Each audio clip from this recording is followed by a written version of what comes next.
नमस्कार, मैं हूं आपके साथ अनुष्का राय और आप देख रहे हैं तक्षित न्यूज।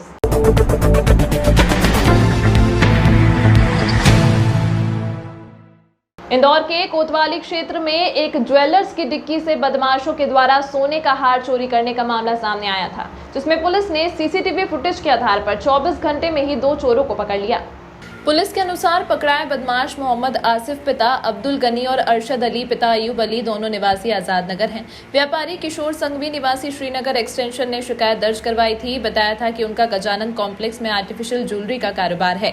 वहीं कारीगर के द्वारा बंगाली चौराहे पर हार देने के लिए दिया गया था, जिसे व्यापारी एक्टिवा की डिक्की में हार रखकर निकल गया। रानीपुरा में एक दुकान पर आर्टिफिशियल ज्वेलरी खरीदने रुका। 2 घंटे बाद लौटा तो एक्टिवा की डिक्की में रखा हार गायब था।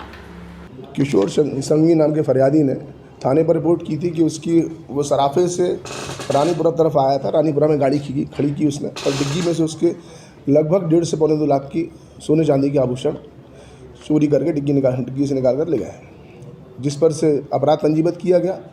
वरिष्ठ अधिकारियों को सूचित किया गया। वरिष्ठ अधिकारियों के मार्गदर्शन में तत्काल कार्रवाई करने हेतु टीम का गठन किया गया, जिसमें वरिष्ठ अधिकारियों के मार्गदर्शन एवं नेतृत्व में और उनके इनपुट्स पर सीसीटीवी फुटेज पर लगातार काम करके हमने और हम सेंट्रल कोतवाली पुलिस टीम ने 24 घंटे के भीतर मैं माल मशरूका के आरोपियों को धर दबोचा और उनसे माल मशरूका बरामद कर लिया है। लगभग 1.5 से पौने 2 लाख की ज्वेलरी है, कुछ सामान है। 2 आरोपी हैं। बैकग्राउंड के बारे में हम जाँच कर रहे हैं, थानों से पता करवा रहे हैं। दोनों ही अपराधी प्रवृत्ति के हैं।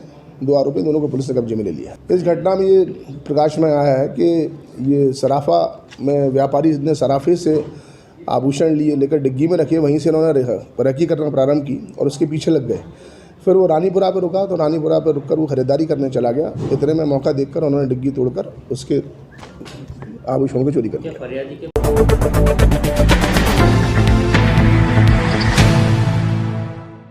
नशे का कारोबार करने वाले पति पत्नी को पुलिस ने किया गिरफ्तार। आरोपियों के पास से 1.25 लाख रुपए कीमत की ब्राउन शुगर हुई बरामद। दरअसल मलारगंज थाना पुलिस को मुखबिर से सूचना मिली थी कि कंजलपुरा क्षेत्र में एक दंपति के द्वारा लगातार नशे का कारोबार किया जा रहा है। पुलिस ने घेराबंदी करते हुए आरोपी पति पत्नी को गिरफ्तार किया है, जिनके पास से पुलिस को 1.25 लाख रुपए कीमत की 12.6 ग्राम ब्राउन शुगर की बरामद हुई है। आरोपी राजस्थान से ब्राउन शुगर लेकर आता था। आरोपी खुद नशे का आदी है और वहीं अपनी पत्नी के साथ मिलकर क्षेत्र में ही ब्राउन शुगर की छोटी छोटी पुड़िया बनाकर सप्लाई किया करता था। मुखबिर से सूचना मिली थी। इलाका भ्रमण के दौरान थाना मलारगंज के सब इंस्पेक्टर ब्रजेश शर्मा और उनकी टीम को मुखबिर सूचना मिली। उस मुखबिर सूचना से कार्रवाई करते हुए आरोपी संजय कौशल कंडिलपुरा निवासी है, उसके घर से उसकी पत्नी को भी गिरफ्तार किया गया है और उनसे अवैध मादक पदार्थ ब्राउन शुगर करीब 12.6 ग्राम जब्त किया गया है। ये अभी इससे पूछताछ की गई है। ये राजस्थान के क्षेत्र से लाना बताया जा रहा है इसके द्वारा। अभी पूरी जानकारी नहीं बता पा रहा है, कभी कुछ बताता है और अभी काफ़ी दिन से इसकी जानकारी मिल रही थी, तो सूचना पे कार्रवाई करते हुए इसको दोनों ही इस कार्रवाई में लिप्त हैं और स्वयं भी नशे का आदी है। कुल 12.6 ग्राम ब्राउन शुगर मिली है, जिसकी कीमत करीब 1.25 लाख रुपए है अंतर्राष्ट्रीय कीमत इसकी। और भी क्या कुछ आगे खुलासा हो सकता है? अभी इससे पूछताछ की जा रही है। अभी आगे यहाँ का तो अभी कोई क्लू नहीं मिला है। अभी राजस्थान का बताया जिसको इम्पोर्ट को किया जाए। ये अल्प मात्रा में स्वयं भी पीता था और लोगों को भी बेचा करता था, ये इसने बताया है।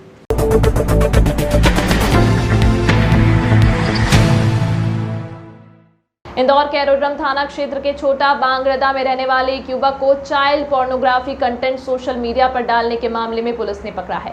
वहीं इस मामले में राज्य साइबर सेल के द्वारा भी जांच की गई है। दरअसल अमन नामक युवक को पुलिस ने child pornography content social media पर डालने के मामले में पकड़ा है, जिससे पुलिस के द्वारा लगातार पूछताछ की जा रही है। वहीं इस आरोपी को लेकर पुलिस का कहना है कि इस मामले में राज्य साइबर सेल के द्वारा जांच की गई थी। थाना एनोड्रोम पे एक अपराध पंजीबद्ध हुआ है कल, जिसमें इंस्टाग्राम पे एक यूज़र द्वारा चाइल्ड पोर्नोग्राफी संबंधित कंटेंट्स जो है अपलोड किया गया है। इस आधार पर राज्य साइबर सेल भोपाल द्वारा उसमें जांच भी की गई है, जिसके आधार पर अपराध पंजीबद्ध किया गया है और आरोपी का नाम है अमन पिता मुरारी है। ये जो है रूपराम नगर छोटा बांगड़दा का रहने वाला है। इसको पूछताछ कर रही है पुलिस। सर क्या करता है ये आरोपी? अभी तो आरोपी को अभिरक्षा मिली है। आरोपी फोटोग्राफी का काम करता है और अभी अनुसंधान में है मामला। क्या कारण रहा सर इसका जो इसने फोटोग्राफी जो अपलोड कराया है? कुछ जानकारी अभी ये अनुसंधान के बाद ही बता पाएंगे। अभी जो है जांच चल रही है।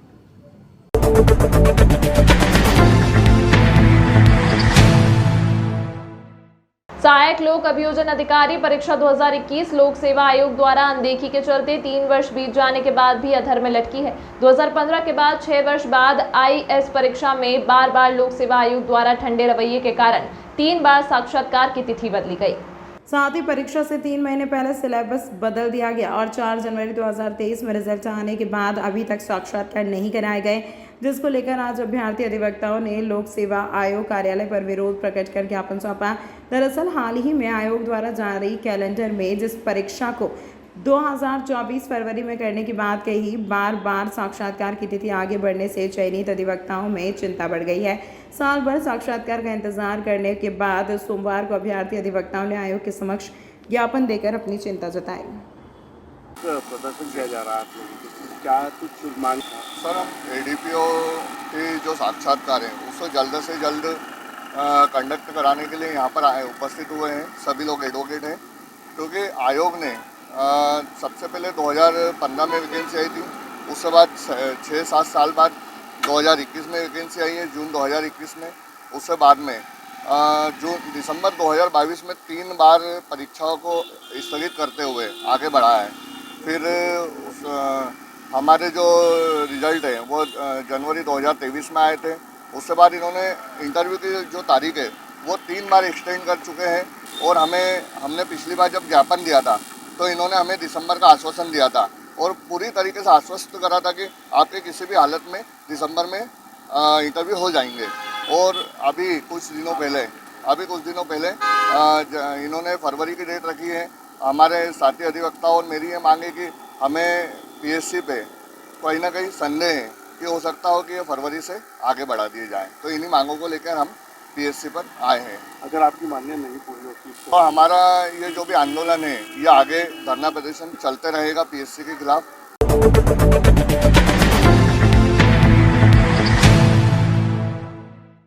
इंदौर से चलने वाली वंदे भारत एक्सप्रेस अब नागपुर तक जाएगी। 8 घंटे 20 मिनट में पूरा करेगी सफर। उज्जैन, भोपाल और इटारसी में होगा स्टॉपेज। इंदौर भोपाल के बीच चलने वाली वंदे भारत रेल को नागपुर तक बढ़ाया गया है। यात्रियों की संख्या में कमी को देखते हुए इस रेल को नागपुर तक बढ़ाया गया, जिसके बाद यह रेल इंदौर से सुबह 6:10 पर चलकर उज्जैन, भोपाल, इटारसी होते हुए दोपहर 2:30 बजे नागपुर पहुंचेगी। वहीं नागपुर से दोपहर 3:20 पर चलकर यह रेल रात को 11:45 पर इंदौर पहुंचेगी। इंदौर नागपुर के मध्य उज्जैन, भोपाल और इटारसी स्टेशनों पर यह रेल रुकेगी। इंदौर नागपुर वंदे भारत शुरू होने के बाद साउथ की तरफ जाने वाले यात्रियों को काफी सुविधा होगी। देखिए, इंदौर और भोपाल के बीच में ऑलरेडी वंदे भारत चल रही थी। अभी इस ट्रेन को क्या है कि भोपाल से और जो नागपुर के लिए एक्सटेंड किया है। तो इसमें क्या है कि यहाँ से ये 6:10 पे चलती थी, तो ये तकरीबन 2:30 बजे नागपुर पहुँचेगी। तो इस तरह के इंदौर के जो यात्री हैं, स्थानीय लोग हैं, उनकी मांग और सुविधा के मद्देनज़र इस ट्रेन को नागपुर के लिए चलाया गया है। तो ये इसकी शुरुआत आज इंदौर से ये ट्रेन चली गई है 6:10 पे। इस तरह से रिटर्न में ये जो ट्रेन है ये तकरीबन लेट नाइट यहाँ पे आएगी। देखिए, अभी इसका क्या है कि शाम लेट नाइट इसका नोटिफिकेशन आया है, तो ये अभी किराए के बारे में अभी बाद में पता चल जाएगा। तमाम महत्वपूर्ण खबरों के लिए देखते रहिए तक्षित न्यूज।